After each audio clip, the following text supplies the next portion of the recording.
Alrighty, here we are at the end of week 11, coming in to week 12. So this is your week 1, 2, 12 attendance post, which means it's the week before spring break. And of course, it is your second dev project, Dev 1. So I finished grading week 11 classwork just a little while ago. And I was thinking about like this Dev 1, and I was like, what haven't I done? And I think as I went through and I reviewed the requirements again, I'm like, oh yeah, the thing I didn't do and the thing that I know will be a little more challenging, but I'll show you my output today, is to actually use something that hasn't been covered in this course. So I want to just go over mine real quick and then just remind us all of the schedule. And I think I'll do that before I go over my code. So as you know, I've released the schedule of when you can sign up. They will be Zoom sessions. Unless otherwise indicated, and again, make sure you reach out to me if you are in that camp. And then I have offered up the option of doing your Dev 1 after spring break, but I have put a little bit of a only use that option if your life has been, turned upside down and it's just not feasible for you to do it. So just reach out to me. So I want to make sure that if you're in that camp, which is totally fine, if you are, just reach out to me this week, making sure you connect with me about your intentions. And I want to go ahead and have a schedule an actual meeting now. That way I'll know my schedule coming back from spring break. Okay. So a couple things there. Again, what's on the screen here is the schedule, right? So a week, a little less than a week. Meaning, right, you need to have them done by Thursday. And again, you'll need to look at because even though the due date is set at that time, part of the due date is actually doing the code review. So you make sure that you're planning accordingly based on when my code review schedules are set. And again, if those don't work for you, please reach out to me. The sooner you reach out to me, the more flexible I'm going to be to help you help us figure out a time. Okay. And then the other thing I'm going to say before I turn to the screen and start looking at my two examples is week 13. As we come back around from break, my goal is actually to get that done next week. During spring break, I will be working because that's just what happens for me, which is fine. And I'm actually excited because with this course being in an 18-week mode, we've been able to cover a little more content. So I'm actually going to cover the class doing the function constructor. And anyway, I'm excited to do that. I'll have that done and some work for you to handle. Again, you'll see that next week. You're welcome to look at it. I think that's it before I look at code. Okay, so let's look at some code. So again, this is just the schedule that we're in as far as where we're at with this class. And then again, Dev 1, right? So we've gone over, I think, everything. Now, by the way, if you want to go back, it was actually in I want to say week 10 that I completely went over my Dev 1 in more detail and gave you that opportunity to plan out yours. So if you want to see more detail about these things, then I would go back and look at that video. Okay, now that I'm sitting here, I actually need to go back and look to remind myself as well. And I'm pretty sure, let's see if I was right, that it's week 10 that I did that on the Learn Together. I believe what I did I didn't, it's week 9. Oh, I love that I looked. Okay, week 10 was where we added a feature, which I thought was really fun. It was actually on week 9. So on week 9, Learn Together, this is where I went over, right? I reviewed my depth. So in this example, right, this video is where I really gave a more in-depth look at the development, requirements. Okay.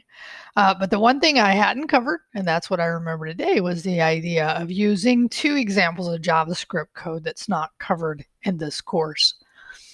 So, and I decided when I'm going to show you mine, and actually, anyway, I'll just show you mine, and we can chat about it. So, as a reminder, right from my output, I added a feature while actually implementing some new code. So my feature was, before I didn't have ties. I had, and this is on my gameplay history, right? So when somebody plays, right, this updates dynamically, of course. And I didn't have ties on here. I only had total wins and total losses. But I decided, all 3 of them account for the total number of gameplays, so it just made sense. But what I decided to do, and here's the actual code. Let me bring you over here. What I decided to do was implement one of the, and we've learned filter, like, Andrew has definitely gone over filter and talked about filter and given us great examples. And you can see in my code where I've commented out where I had used filter before. Now, I've decided to use reduce here. And the reason I have is a couple things. Is it allows me to get the total number of occurrences of a particular criteria, in this case, a win or a loss. And it gives me that total number, so I don't actually have to also call, and I could have chained this, meaning called length on it afterwards, but it just, for me, was implementing another higher order function, and that's what these are. And if you haven't heard that, that's just the way we talk about these methods that are on arrays that allow us to have iterate over something, but also because you can do map, reduce, filter is the big 3 that we talk about. And again, Andrew has drilled mostly on filter, and I think that's good, but I decided to implement one of the other 2. So what I did here is, again, the reason I did it is it allowed me to simplify, in a sense, not simplify, but allowed me to write less code, so that I could then just, for every one, you have to start, and in this case, you actually have to have an accumulator. So where do you want to start at? So if I wanted to start at some different number besides 0, right? That would be the case. But again, by the way, I'm in DevTools here. Definitely helpful. So I did total wins, total losses with using this reduce. And the other thing I did for ties, now, because I thought about this, it's like for each of these, I'm actually going through that array of objects for every one twice. And I thought, okay, for losses, now this is not new, but it's just a different way I did it, is I decided, you know what I could do? I could just actually take the total wins and losses and subtract that from games to get the ties, rather than to iterate over every one of those again. So I decided that. So this is my 2 examples of using something that hadn't been covered in the course. And then I thought, well, wait a minute, is it really 2 examples? Wouldn't I use something else? And I thought, no, I'm going to give you this as a way to, because maybe just because it takes a little time to figure out how to implement that particular, whatever it is, JavaScript code that you're working on. So I just used it twice. I will count that. So I'm going to give you that example as well. So, but again, in my case, and you don't have to do this, but in my case, it was easy to add a new feature into my output by using these, and it made me rethink that. So that's not a bad thing as well. Okay, so I hope that gives you some, just again, some more here, right? And the idea of making sure you handle input errors. I showed you the way I did it. We've been talking now for a couple weeks. So anytime you have user input, you have to be able to handle if the user doesn't give you the kind of input or doesn't give you any input. And we've talked about different ways to do that. So I think that should be pretty clear, but make sure you've handled that on your code. And then I did update the code code style guide just with adding arrow functions. That's really the only thing I added on there. So just make sure, and again, everything else still holds true. That's in here, right? But again, I did refactor that to say arrow functions wherever possible. And unless you have a specific need, we should be using arrow functions. The last thing I want to say here, and this was, I don't see it clearly laid here, so let me end with this, is make sure your code is actually up on your private repo. It should be under a directory called dev. And then inside of there, and by the way, this was the intent, but several of you missed it last time. So in your private repo, at the beginning of it, what we call the root of that repo, you'd have dev. And then under that, a dev underscore one. And really for zero, you should have dev underscore zero. Let me just show you that just so you can see it. So I'll pull in mine, right? So under here, under my private dev, now I happen to have two as well because I'm already thinking about that. But so your code could either be one or underscore one. So either one of those, as long as you show that you have a parent directory that has it. Now, if you didn't have it in there, you could go ahead and build out your dev 0 and then put in your dev 1. Okay. And then, of course, we have one last one at the end of this class. Okay.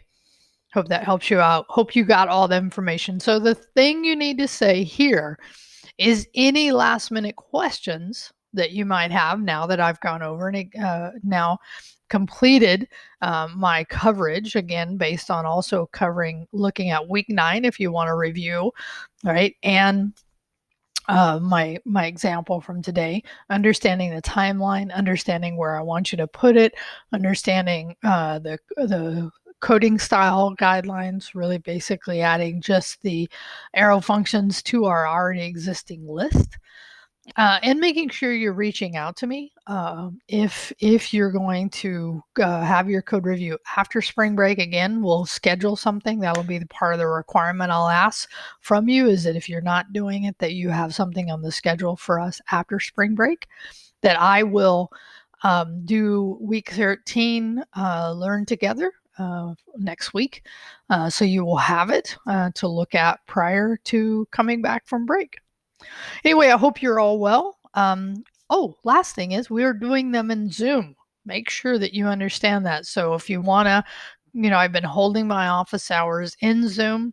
I haven't seen any of you yet. I have talked to some of my other, my face-to-face classes.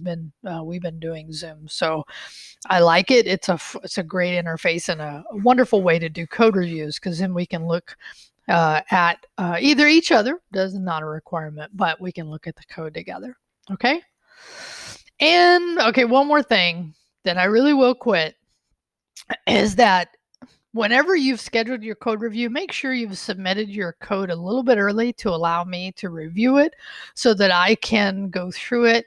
Otherwise, we're going through it together, which is doable too, but it works better for code reviews if you have it done sooner. All right. That's it for me. Have a wonderful weekend. It's beautiful here. Peace out.